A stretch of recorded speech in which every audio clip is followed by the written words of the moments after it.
I try to keep my preparation pretty consistent on a weekly basis. So, just so far this week, a bunch of film work, and obviously Monday's practice yesterday, and Tuesdays are one of our biggest days for practice. So,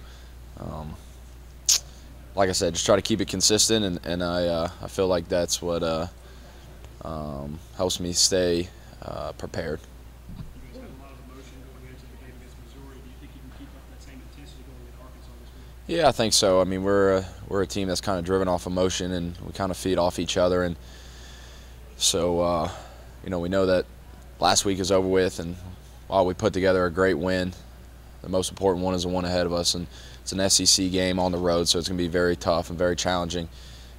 So we're trying to figure out what we need to do to execute that game plan. And the reason we've been successful so far this year is because we've been executing at a high level, so we're trying to keep that up. What do you see from Arkansas? They had Alabama on the ropes, man. They played them pretty tough. Yeah, it's not the normal Arkansas team that you've kind of seen in the past. They kind of remind me a lot about Tennessee. New coach, new identity, changing things around pretty quickly. They're a very underrated 0-3 team in the SEC. Probably, definitely playing in the toughest conference in the nation. So, watching the Texas A&M game that they should have won, they're up 28-14. Alabama, a blocked field goal from going into overtime. So, they're playing all these top-notch teams really, really close, and they've had every opportunity to win. It's not a team that we're taking lightly at all. We're just doing what we need to do on a weekly basis, trying to keep things consistent and trying to stay focused, and that's kind of been our MO for the year. Can you talk a little bit about Phil's dad coming to talk to you guys about some of the dangers of drink driving and things like that? Yeah, right. We have a character ed meeting once a week, and sometimes we have some guys come in and speak. And so I asked Coach Rick, I said, I've got a buddy from back home. Coach Rick kind of knew of the incident. And I said, Mr. Lutzkirchen would like to come speak to us, and he thought it was a really good idea. So Mr. Lutzkirchen came and spoke and kind of just talked about Philip's life, the legacy that he left, but also the importance of making smart decisions, not getting in the car after you've been drinking. It was a lot of things. It's very challenging for him, obviously, but I know he's been speaking to a lot of different teams. He spoke to Auburn, he spoke to Clemson, I think. So, he's just trying to use that message to maybe impact or change one person's perspective that may save their life. What does that mean to you to see him there doing that? Well, it was definitely emotional. Obviously, Philip was a longtime friend of mine, childhood buddy, a brother to me, and I've known Mr. Lutzkirchen as long as I've known Philip. So, you could obviously see I don't know what the correct word is, the seriousness, the emotion in his eyes. I think this is a kind of a way for him to kind of just honor Philip as far as speaking and using that platform as far as the legacy that Philip left. Whether you live in Alabama or you live in Georgia, if you're from the Southeast, you know the name Lutzkirchen.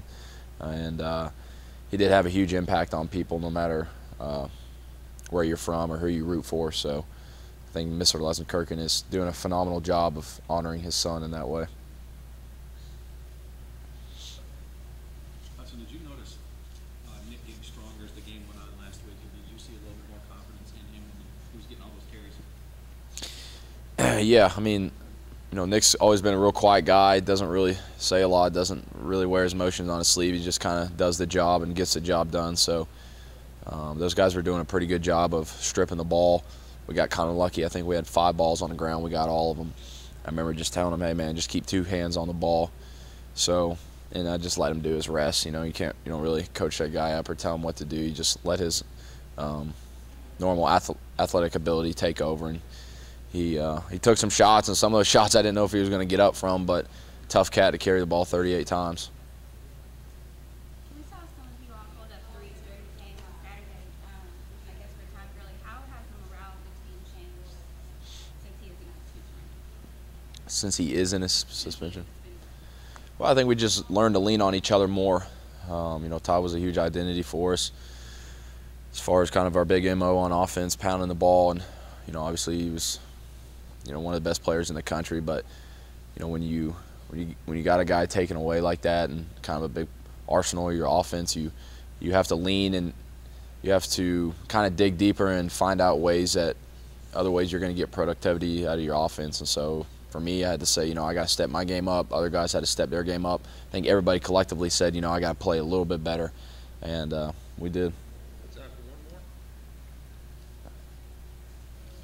What's the team's feel when the allegations came out? You had the Thursday before practice. I know a lot of people were upset with the NCAA, and some people were upset with Georgia. What was the team's reaction when you found out the news? You know, I mean, obviously he was a little shocked, but we knew we had a game right around the corner, so we couldn't really let the emotions get to us.